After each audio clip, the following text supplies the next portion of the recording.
जय हिंद दोस्तों, वंदे मातरम।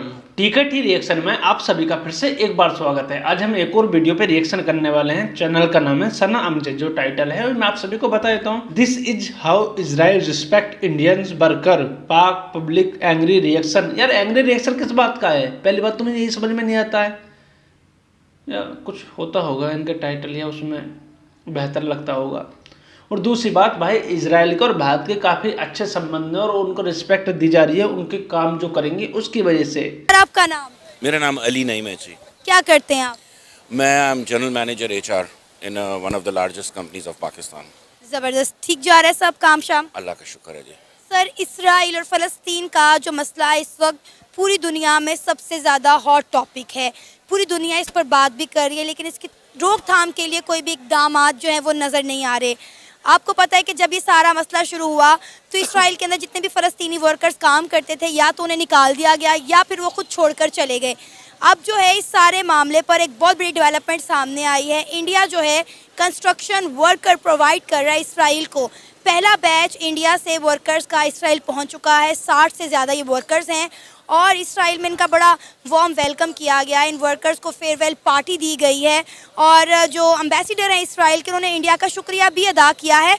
और भी बहुत सारे इंडियन वर्कर्स हैं जो लाइनें लगा कर इंतज़ार कर रहे हैं कि हमें मौका मिले कि हम इसराइल में जाकर काम करें और अच्छा रेवेन्यू जनरेट करें, अच्छी रोज़गार कमाएं। क्या कहना चाहेंगे? इसराइल फ़लस्तीन के दरमियान जो तमाम मसाइल चल रहे हैं, इंसानियत की, जुल्म और बर्बरियत की इंतहा हो गई है ना, तो इस सारी जंग पर इंडिया का ये इकदाम कैसा है? देखिए, इंडिया जो है वो तो हमेशा से हमारा दुश्मन ही रहा है। हम दुश्मन से भलाई कैसे एक्सपेक्ट कर सकते हैं? Number one. अब तो जाहिल एचआर, मुझे ये बताओ भाई, हमने तुम्हारा क्या बिगाड़ दिया इस टाइम पर? हमारे जो वर्कर गए हैं वो इजराइल में गए हैं, इसमें हिंदुस्तान और पाकिस्तान की दुश्मनी कहाँ से निकल के सामने आ रही है? हमने इजराइल को भेजा है, ये बोलते कि फिलिस्तीन और इजराइल की दुश्मनी चल रही है, उसमें भारत ने भेज दी, तो चलो कुछ बात समझ में भी आती। आप बोल रहे हो कि हिंदुस्तान और पाकिस्तान एक दूसरे के दुश्मन है और हिंदुस्तान दुश्मन है पाकिस्तान का। ये आप लैंग्वेज यूज़ करते हो क्योंकि आप जाहिल हो। इंडिया जो है, देखें, पहले बात तो इधर ख़त्म हो गई ना। हम इंडिया से हमारे अपने मुसलमान मुल्क क्या कर रहे हैं? ये जो जितने हमारे मिडल ईस्टर्न कंट्रीज़ हैं, सऊदी अरेबिया, इन्होंने क्या किया? हम इंडिया को क्या कह सकते हैं? पहली बात तो ये है। दूसरी बात यह है कि इंडिया जो है बेसिकली जो है गरीब मुल्क है। ओवरऑल हम कहते हैं बड़ा अमीर मुल्क है, इतनी बड़ी इकॉनमी, लेकिन जब 1.4 बिलियन, अब चाइना से भी ज़्यादा आबादी हो गई है, 1.4 बिलियन की आबादी देखें तो इंडिया का अभी भी ओवरऑल लेवल पॉवर्टी लेवल से नीचे है। सारी बात है, मैं यहाँ पे काम कर रहा हूँ, मैंने आप मेरे से लिख के ले लो, पक्का जाहिल इंसान है। ये बोल रहा है कि जो पाकिस्तान के सेकंड सबसे बड़ी कंपनी है उसमें एचआर है। उस हिसाब से मुझे इसकी एजुकेशन, इसका लेवल जो है वो पढ़ाई लिखाई का नहीं लग रहा है ये, क्योंकि न्यूज़ वगैरह नहीं देखता है शायद, या इसको कुछ पता नहीं है। भारत को गरीब मुल्क बोल रहा है। मानते हैं हमारे में कुछ कमियां हैं, लेकिन एक्सट्रीम प्रोवर्टी जो होती है, जो गरीबाई है, वो पूरी तरह से भारत ने ख़त्म कर दी है। साथ ही साथ प्रति व्यक्ति आय को बढ़ाने की हर संभव प्रयास चल रहे हैं और हमारे पास हैं लोग तो हम भेज सकते हैं, सस्ती लेबर भी है और अच्छे लाइफ स्टाइल, अच्छे काम, अच्छा पैसा कमाने के लिए दुनिया का हर देश जाता है, हर देश के लोग बाहर जाते हैं। इसको समझना चाहिए आपको। अपने, मेरे लिए मेरे बच्चे नंबर वन है। सीधी सी बात है। हम अमेरिका जाते हैं, वहाँ पे भी तो जॉब करते हैं ना। तो अमेरिका जब जाके जॉब करते हैं, मुझे 3 गुना ज़्यादा तनख्वाह मिलेगी, मैं तो जाऊँगा। देखा जाए तो अमेरिका भी हमारा बहुत बड़ा दुश्मन है। तो वो हमारा मुसलमानों का, पाकिस्तानियों का दुश्मन हमेशा से रहा है। तो अगर इंडिया के लोग इसराइल चले जाएँ तो what difference does it make? अगर मैं गलत कह रहा हूँ तो बताएं। ये तो कोई भी नहीं, किसी को भी अच्छी, आपको आज मौका मिले अमेरिका जाने का, 4 गुना ज़्यादा सैलरी का, आप जाएंगी? अमेरिका तो हमारा बहुत बड़ा दुश्मन है, हमें नहीं जाना चाहिए। जहाँ तक बात है इसराइल और फ़लस्तीन के, पाकिस्तान के जो व्यक्ति हैं वो इस लेवल के हैं कि कोई इनकी मदद करे, कोई इनका साथ दे, कोई इन्हें बैठा के रोटी खवाए, उसके बाद में उसी को दुश्मन बोल देंगे। अमेरिका इतना साथ देता था इनका, अब भी देता है यार। आईएमएफ से पैसे दिलवा रहा है, वर्ल्ड बैंक से पैसे दिलवाता है, तो साथ ही दे रहा है ना। उसके बाद भी उसको दुश्मन बोल देते हैं लोग। कितनी आसानी से दोगला मुँह है इन लोगों का। इसकी क्योंकि मैंने हिस्ट्री भी पढ़ी हुई है, उसका देखें, उसके बेसिकली चीज़ ये है कि चुप करके बैठे हुए थे। अभी आज से कोई 6 महीने पहले, 8 महीने पहले, हमास ने, मैं पंजाबी में कहूँगा, पंगा क्यों लिया? अब मैं जाके 6 बंदों से लड़ पड़ूँ, मुझे मारी पड़नी है ना, तो मैं पंगा क्यों ले रहा हूँ? वो पहले मुझे मारेंगे, उसके बाद मेरे बच्चों को मारेंगे। तो मेरी अक्लमंदी यही है, मैं उनसे लड़ूँ ही ना। तो अगर हमास ने लड़ाई की है तो भुगतना तो पड़ेगा, पहले क्यों लड़ाई की। अब इसराइल जब आप वहाँ पे आए थे फर्स्ट वर्ल्ड वॉर के तकरीबन बाद, तो उस वक्त क्या किया था फ़लस्तीनियों ने, वो यही किया था फ़लस्तीनियों ने, अपने घर बार दुगने दामों पे बेचे। पूरी दुनिया ने उनको समझाया ना करो ऐसे, ये आहिस्ता आहिस्ता कब्ज़ा करेंगे। उन्होंने कहा नहीं। आप देखें अमेरिका चले जाएं, मैं अमेरिका रहा हूँ 3 साल, वहाँ पे आपको इतने लेबनीज़ फ़लस्तीनी इतने नज़र आएंगे। इन्होंने क्या किया, अब मेरी आके कोई मार्केट में आ जाता है, वो मुझे मेरी 1 करोड़ की साल की या 10 करोड़ की प्रॉपर्टी है, मुझे को 30 करोड़ देता, मैं तो बेच के चला जाऊँगा। और अगर आप हिस्ट्री में 1000 साल पहले पीछे चले जाएँ तो एक वक्त ये भी था कि मुसलमानों ने भी बड़ा मारा था इनको, जब उन्होंने बैतुल मुक़द्दस जब आज़ाद करवाया था। आपको पता है वो सलीबी जंगें जो हुई हैं, तो बस जिसका दाव लगता है वो मारते हैं। पहले मुसलमान स्ट्रॉन्ग थे, हमने उनको मारा, अब वो स्ट्रॉन्ग है वो में। लेकिन सिर्फ फ़र्क ये है, मुसलमानों में जो खूबी थी, जो सलाउद्दीन अय्यूबी ने जब फतह किया था, उसने बच्चों को कुछ नहीं कहा था। आप हिस्ट्री पढ़े, बल्कि मुसलमान नाराज़ हो गए थे कि यार हम इनको लूट मार करने दो, हमने जंग लड़ी है, हमें जंग का मिलना चाहिए था। सलाउद्दीन अय्यूबी ने कहा ऐसा नहीं होगा, हम कुछ नहीं, मुसलमान ख़िलाफ़ हो गए। इसराइलियों में ये है कि वो जो है वो तो ज़ालिम कौम है। तो जिस तरह वर्ल्ड वॉर में भी जो हिटलर ने मारा उनको, वो भी आपको पता है उसकी वजह थी। So this is a part of game. हम एट द एंड में आपको ये कहना चाहूँगा, हम इंडिया से हमें एक्सपेक्ट नहीं करना चाहिए। सीधी सी बात है, हो सकता है आपको, मुझे या हम सबको किसी को अपॉर्चुनिटी मिले। अभी सर आपने बोला कि हमें ज़्यादा पैसे मिलेंगे तो हम दूसरे देश में जाएंगे काम करने, तो आपका क्या लॉजिक बनता है कि आप इंडिया से एक्सपेक्ट ना करें। भाई हमारे देश की जनता को रोजगार मिल रहा है, दुगना तिगना दाम मिल रहा है उस काम का, तो क्यों ना जाएं उसमें। हिंदुस्तान पाकिस्तान, हिंदू मुसलमान सिख ईसाई कोई भी क्यों आ रहा है उसमें। सिंपल लॉजिक है भाई, पैसा ज़्यादा मिल रहा है उस देश में जाके हम काम कर रहे हैं, उससे कोई बड़ी बात होनी ही नहीं चाहिए। कि आप इसराइल चले जाएं, जंग बंद हो गई, अब आप इसराइल जाएं, आप यहाँ पे लाख रुपए कमाते हैं, आपको 10 लाख मिलेगा। I think we will go. लेकिन सर ये चीज़ आप देखें ना कि इंडिया हमेशा अपनी कौम के, अपने मुल्क के मफादात को सामने रखता है। मज़हब और दाएं बाएं की चीज़ों को वो हमेशा साइड पर रख कर छोड़ता है। आप देखें कितने ममालिक ऐसे हैं जो इस्लामिक हैं, लेकिन उसके बावजूद भी इंडिया उन लोगों के साथ ट्रेड करता है। और इंडिया ने पहली बार इसराइल की इस तरह से मदद नहीं की है कि वो वहाँ पर वर्कर्स भेज रहा है। इससे पहले भी जब इसराइल के जो ट्रेडिंग शिप्स थे वो रोक लिए गए थे और आगे नहीं जाने दिए गए थे, तब भी इंडिया ने कहा था कि इसराइल को परेशान होने की ज़रूरत नहीं है, हम जो है इनको ज़मीनी रास्ता ऐसा प्रोवाइड करेंगे कि इनके जो है कार्गो शिप जो है वो नहीं रुकेंगे और तमाम सामान जो है वो इसराइल तक पहुँचेगा। मैम ये तो होता ही है। देखें इंडिया के लिए नंबर 1 कौन है, इंडिया के लोग। जिधर इंडिया को फ़ायदा होगा इंडिया तो करेगा। अब आप बताएं, जुल्म अगर आप कहें इंडिया मजहबी ये नहीं करता, इंडिया बड़ा हिंदुओं से बड़ी मुतासिब कौम को है ही नहीं है। जितना वो मुसलमानों को वहाँ पे मारते हैं, जो वो कश्मीर में वहाँ पे कर रहे हैं, जो गैर हिंदू के साथ अगेंस्ट वो कर रहे हैं, जो सिखों के साथ उन्होंने किया है, तो वो तो हिंदू कौम तो इट्स लाइक सही कायदे यार एक दो एग्जाम्पल दे के बता भी दो हिंदुओं ने क्या क्या किया है भाई, हमें समझ में आना चाहिए। हिंदुस्तान में हिंदुओं ने मुसलमानों को, जैसा आप बोल रहे हो, इजराइल ने मुसलमानों को, जैसा आप बोल रहे हो, अमेरिका में मुसलमानों को, जैसा आप बोल रहे हो वहाँ के लोकल लोगों ने। तो भैया क्यों आ रहे हो यार, तुम क्यों आ रहे हो। आप इस्लामिक कंट्रियों में जाकर रहो ना, आपको आना ही नहीं चाहिए ना किसी अदर कंट्री में। आपके 57 मुल्क हैं इस्लामिक मुल्क, भाई उसमें जाके रहो, उसमें आपके लोग हैं, आपका व्यवहार अच्छा है, आपका जो संस्कार बोलते हैं जैसे संस्कार के लोग रहते हैं, कल्चर सेम है आपका, तुम वहाँ पे जाकर रहो ना भाई। क्यों आ रहे हो आप इन कंट्रियों में जो आपको भगाया जाए, आपके साथ करा नहीं जाता है, कुछ टुच्चे मुच्चे हादसे हो जाते हो अलग बात है, नहीं करा जाता, तो क्यों आते हो भाई, मत आ करो। आपको ज़बरदस्ती किसी ने बैठाया कि भाई आप आओ, नहीं बुलाते आपको। उनके बारे में कहा था कि इनके साथ रहना मुश्किल नहीं है, वो तो मुग़ल थे या दूसरे जो मुस्लिम एम्पायर थी, उन्होंने डंडे के जोर पे इनको रखा हुआ। जाहिल आजम अभी हिंदुस्तान के अंदर जो आंकड़े बताते हैं लोग, 19 से 20 करोड़ या 25 करोड़ मान लो, तो पाकिस्तान के बराबर जनता है हिंदुस्तान में मुसलमान। कैसे हो गई भाई। पाकिस्तान के अंदर 18-19% हिंदू थे, आज 2 या 0.2% रह गए।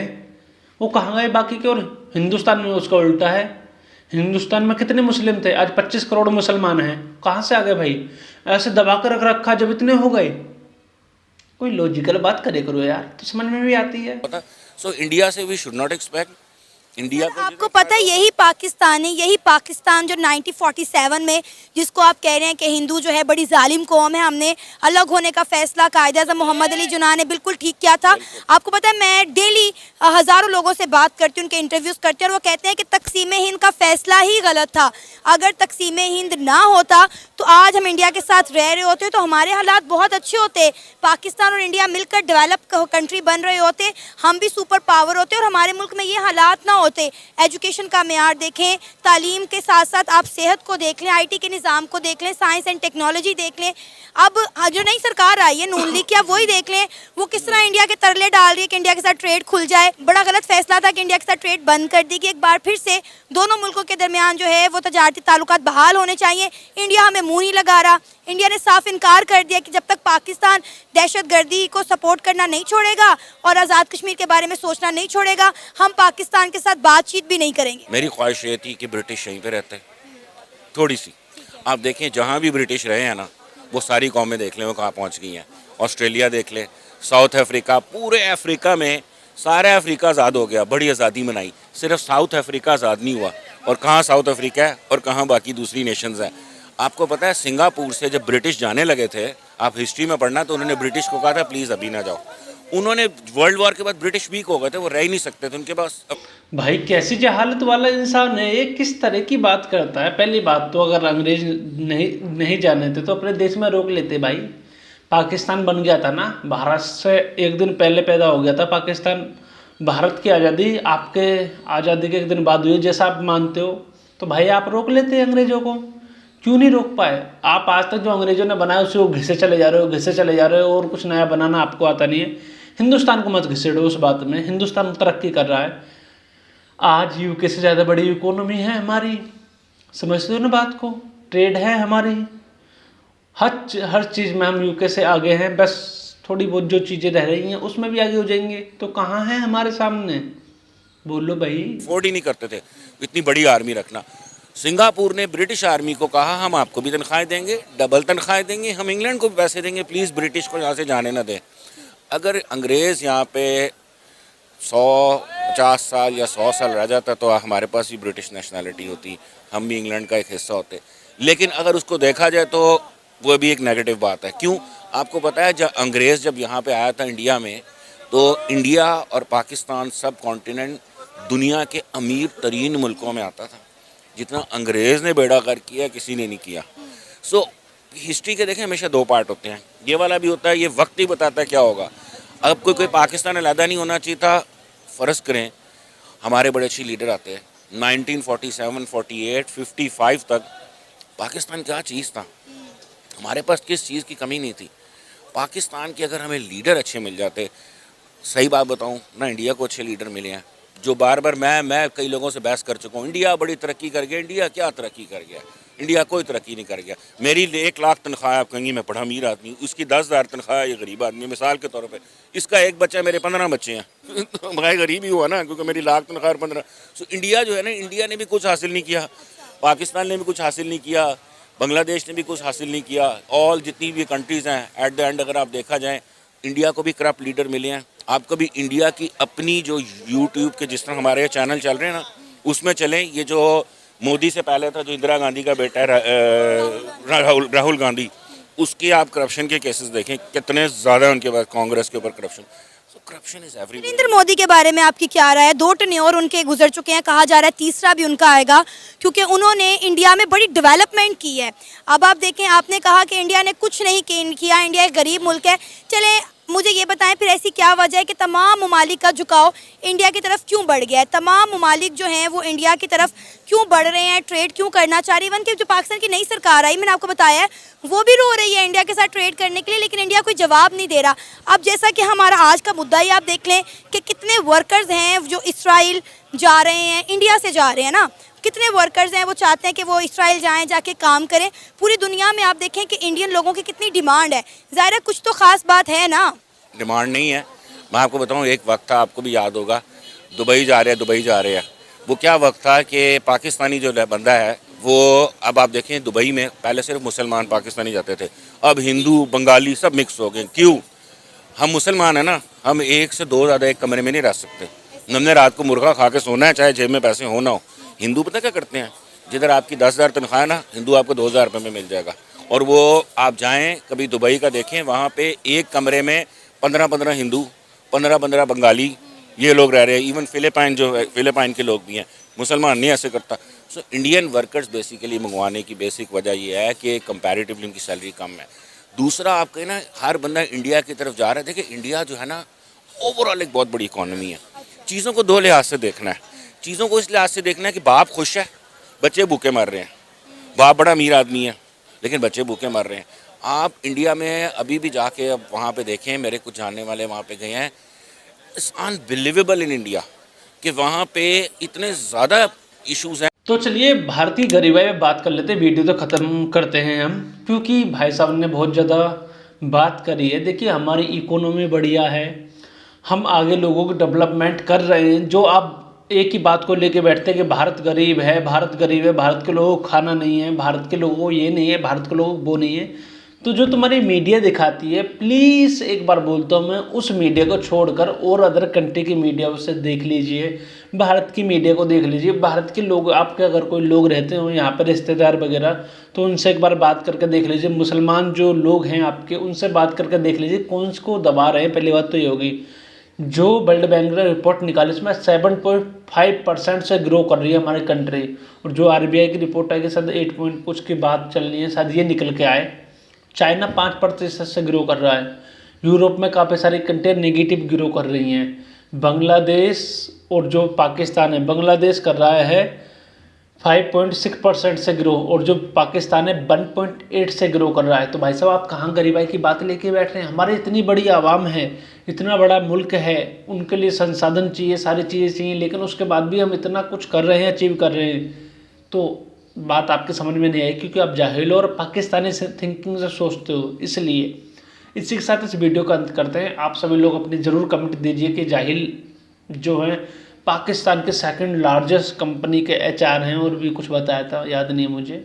आप बताइएगा किस प्रकार के हैं। जय हिंद दोस्तों, वंदे मातरम।